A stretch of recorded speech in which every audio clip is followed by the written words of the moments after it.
শুধু স্বপ্ন দেখাটাই সব নয়, স্বপ্নটাকে বাস্তবায়িত করতে হবে। তার জন্য আপনাকে কোনো তাড়াহুড়ো করতে হবে না, জীবন আপনাকে ঠিক সেই সুযোগটা এনে দেবে।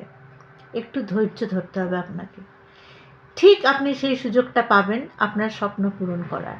কিন্তু যখনই আপনি সেই সুযোগটা পাবেন সেটাকে কাজে লাগাবেন। অনেকে অনেক কথাই বলবে, দূর এটা সম্ভব নাকি, দূর এটা হবে না। দ্যাট ডাজন্ট মিন যে আপনার পক্ষে সেটা সম্ভব না, আপনার পক্ষে সেটা করা অসম্ভব। হয়তো তারা পারবে না করতে, কিন্তু আপনি কিন্তু পারবেন। হয়তো একটু দেরি হবে সাকসেস পেতে, কিন্তু সাকসেস একদিন আপনি পাবেনই আপনার স্বপ্ন পূরণ করার। তাই কারোর কথা শুনবেন না, কারো বাধা নিষেধ শুনবেন না।